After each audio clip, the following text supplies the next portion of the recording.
Like, this is a very unusual and unorthodox thing going on. Like, now I want to know. Okay, there it is. There's one. That's Like, at the end. Was it? Like, I know that he carefully orchestrated everything, but now I'm just kind of curious. Like, was he cavalier about it and just do what you feel, or? Well, the single was recorded separate from the album, so the album would have been more planned out. They would have cut the title track 9 months before the album, so the setup is different. You know. Okay. 9 months. June, basic tracks. Okay. Does some overdubs July and September. Single is rejected. Single comes out in January, finishes the album end of March. So this was rejected first? Yes, the single. So Barry's kind of hearing it in the scrutinizing way that I'm probably breaking it down. Like, right. The drums aren't real.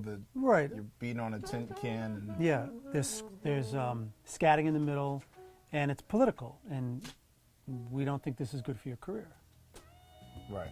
When the single does come out in January of '71, and the record's a smash, Berry Gordy comes back and says, "Can I have a whole album just like that?" Marvin says, "Sure, Dad, no problem," you know, or brother. They were, you know, it was a brother-in-law. But he didn't have anything written, so he went in the studio and they recorded 10 days straight the rest of the record. Oh, so it wasn't even thought about. Yeah, he wrote out these ideas. David Van de Pitt made sense out of it, the conductor and arranger. And they recorded straight, and what they did too is they must have mapped it out because they recorded the whole album in sequence. If you look at the recording dates, you know, we're not being philosophical here. Oh, Marvin created this thing, cut it together to make a statement. So What's Happening Brother was next? He literally recorded What's Happening Brother, and the next, and the next, and the next, and ended with Inner City Blues. And actually, on the tape box, Inner City Blues is called The End, because he didn't have a title yet. Here we go. What's even crazier is that the piano is mostly used as percussion, not as a melodic lead or an anchor. It's pretty much how Marvin played. As if he were almost directing a choir, like, this is your part. Right. Now, we're the infamous football players, and They're not in the beginning.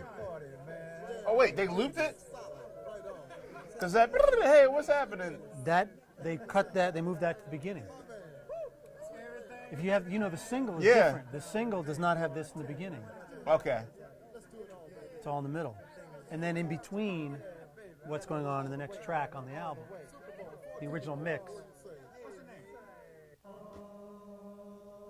Just all over the place. There was a cut there. But Marvin's in the background. Marvin's with them in the background.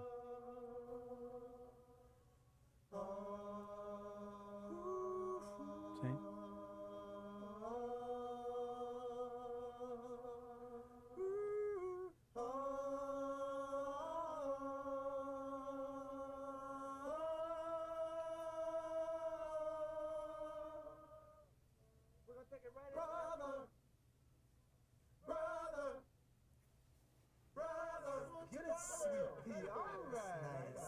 When did they record this? June? The track in June, they did all this in July, like a month later. 14 and 0. Come on, Freckles, let's play. Detroit Lions? Detroit Lions, let's go all the way. 14 and 0. Sorry, Detroit.